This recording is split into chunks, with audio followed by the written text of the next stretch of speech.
Every morning feels like a fresh start, but if you look honestly, it is often the same quiet test returning in a different shape.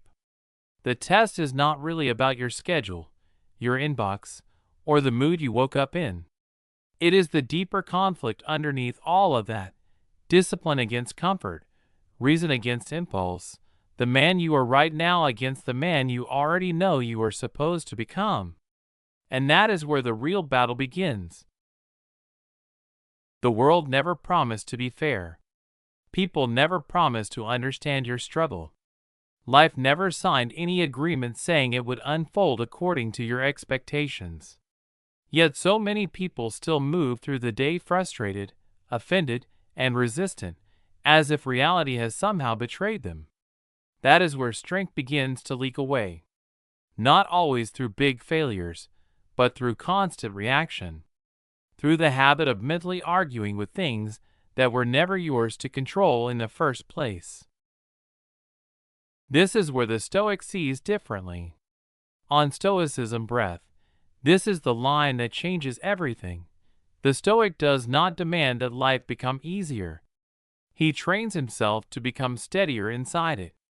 The moment you stop arguing with reality and start mastering your response to it, something powerful happens. Your mind becomes quieter. Your judgment becomes sharper. Your energy stops spilling into resentment and starts gathering into control. Most people spend their lives reacting. They complain when progress feels slow. They blame when something falls apart. They explain their circumstances again and again, almost as if the explanation itself should earn them relief. They secretly believe that if other people could just understand how hard this has been, then somehow their situation would improve. But the world does not respond to explanations. It responds to action. That is a brutal truth, but it is also a freeing one. Because once you understand that complaining does not solve anything, you stop treating it like release. Complaining does not remove pressure. It trains weakness. Every time you complain, you reinforce the habit of looking outward instead of inward. You train your mind to focus on what is unfair instead of what is possible. And the moment your attention leaves what is in your power, your control starts to disappear with it. That is the uncomfortable trade most people make without even noticing. The more attention they give to unfairness, the less attention they give to effort. The more they replay what should have happened, the less energy they have left for what still can happen. Now look closely at the people who actually move forward in life. They are not always the loudest. They are not constantly defending themselves, explaining themselves, or asking to be recognized for how much they are carrying. More often, they are quiet, consistent, focused. While others are talking about what went wrong, they are working with what remains. While others are waiting to be understood, they are already building. And that is where the real separation begins. Not in talent. Not in luck. Not even in intelligence. In attention. Where you place your attention determines the direction of your life. If your attention is trapped in blame, you stay stuck. If your attention is placed on effort, even small effort, repeated day after day, then movement begins. Slowly at first, almost invisibly. But then momentum takes over, and what once felt impossible starts to feel natural.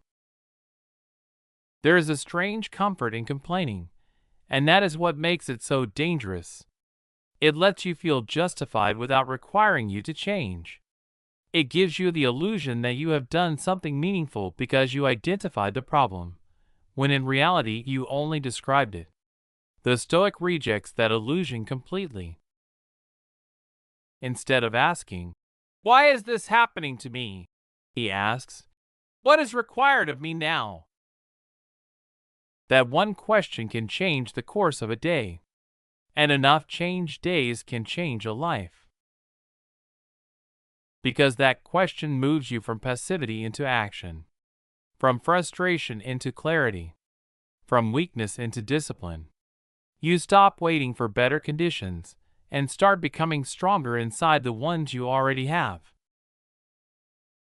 Think about how often people postpone action because they do not feel ready, because the timing is off, because the support is not there yet, because the mood is wrong, because the conditions are not ideal. But ideal conditions almost never arrive the way people imagine they will. That is why the Stoic does not wait for perfection. He knows conditions are never fully his to command.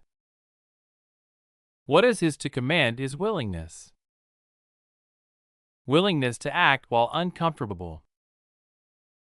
Willingness to move while uncertain. Willingness to continue while resistance is still present. And that is where real change begins. Not when life becomes easy, but when you stop demanding that it must. What remains in your control is not the outcome, not the timing, not the reactions of other people. What remains in your control is your willingness to act, even when it feels uncomfortable, even when uncertainty is loud in your mind, even when resistance shows up the moment you try to begin. And this is the exact point where most people turn away. Not because the work itself is impossible, but because of the feelings that come attached to it: boredom, doubt, frustration, and the absence of quick rewards. Think about it honestly. How many times have you delayed something important, not because you couldn't do it, but because you didn't feel like doing it? How often have you told yourself you were preparing, when in reality you were just thinking, scrolling, analyzing, waiting, hoping motivation would arrive like a rescue team? On Stoicism Breath, we call this what it really is: avoidance wearing the mask of preparation. A Stoic's discipline does not look dramatic. It does not come with loud declarations or visible heroics. It is quiet. It is repetitive. It hides inside small choices that nobody sees. Choosing to start the task instead of postponing it again. Choosing to stay focused when your mind drifts toward distraction. Choosing to continue even when no one applauds, no one recognizes your effort, and no outcome is guaranteed. In the moment, these decisions feel small, almost invisible. But over time, they begin to reshape the person making them. This is how real strength is built, not in rare bursts of motivation, but in daily acts of self-control. In fact, research in behavioral psychology shows that repeated small actions create neural pathways that make future discipline easier. What feels difficult today becomes automatic tomorrow. That is not motivation. That is training. Complaining feels like relief, but it delivers stagnation. Action, even imperfect action, creates movement. And here is the truth most people avoid: you cannot have both at the same time. Every minute spent explaining why your situation is difficult is a minute not spent improving it. Every time you justify delay, you make it easier to repeat that delay tomorrow. Slowly, quietly, without noticing, it becomes your pattern. Not because life is working against you, but because you have trained yourself to remain exactly where you are. The Stoic breaks this cycle in a simple but powerful way, by replacing unnecessary words with deliberate action. No grand announcements. No constant updates. Progress does not need to be spoken about.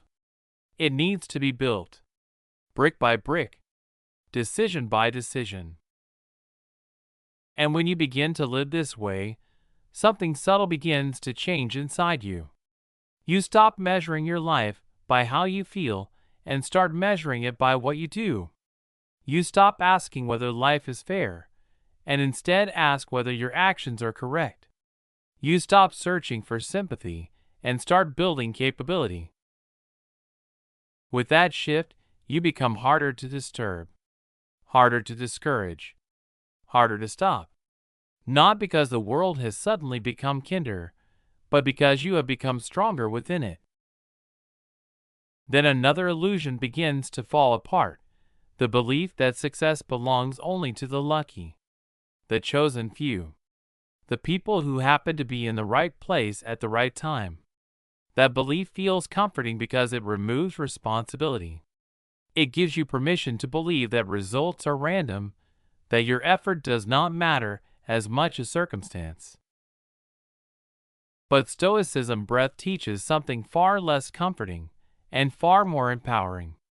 Luck may influence outcomes, but it does not define character. And without character, no success lasts. The truth is, what shapes a life is not a single lucky break. It is the repeated decisions made when nobody is watching, when no reward is guaranteed, when progress feels slow and invisible. Most people underestimate the power of ordinary effort. They wait for a burst of motivation, a sudden realization, or a dramatic turning point that will change everything overnight. But real transformation rarely arrives like a lightning strike. It grows quietly through repetition, through showing up again and again, through doing what is necessary even when it feels small, even when it feels unnoticed, even when it feels insignificant. And over time, those small, quiet actions begin to compound, not just changing your results, but changing who you are becoming. A Stoic understands something that most people overlook for years. Greatness is not built in dramatic moments of intensity. It is built in the quiet discipline of consistency. The real difference between those who move forward and those who stay stuck is not talent, not intelligence, and not some special advantage they were born with. It is much simpler than that. One group is willing to endure the monotony of effort without losing direction, while the other keeps waiting for excitement to return. Think about that moment when effort starts to feel uncomfortable. You sit down to do something meaningful, exercise, work on a project, study a new skill, and suddenly your mind begins to negotiate. It whispers alternatives. Maybe later. Maybe tomorrow. Maybe this isn't the right time. It questions whether the effort is even worth it. This is the exact point where most people slow down or quit entirely. Not because the path is impossible, but because discomfort feels unnecessary, and comfort feels easier to justify. But a Stoic sees that resistance differently. On Stoicism Breath, we call resistance a signal, not a stop sign. It is evidence that you are approaching the edge of your current limits. And instead of retreating, the Stoic leans into that edge. Not aggressively, not recklessly, but with calm persistence. They understand something powerful. What feels difficult today becomes manageable tomorrow, and what is manageable tomorrow eventually becomes part of who you are. Living this way requires changing your relationship with effort. Effort is no longer something you give only when inspiration strikes or when motivation feels strong. It becomes your baseline, the standard you live by. You stop asking yourself, "Do I feel like doing this today?" and start asking a better question. Does this need to be done? That shift alone stabilizes your life. You no longer measure your day by how comfortable it was or how smooth everything felt. You measure it by whether you stayed aligned with your intention. Did you follow through? Did you remain focused? Did you act according to your values?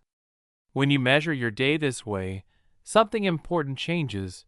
Your actions become steady. Not because your emotions are always calm, but because your principles are stronger than your moods. Many people look at successful individuals and only see the visible result, the achievement, the recognition, the outcome. They see the finished product but miss the invisible process behind it. The long hours that felt ordinary. The days where nothing seemed to change. The moments when continuing required quiet determination instead of excitement. A Stoic does not envy results. A Stoic studies the process. They understand that if you align yourself with the right actions and repeat them long enough, results become a natural consequence. You no longer chase success. You build toward it. Slowly, quietly, consistently.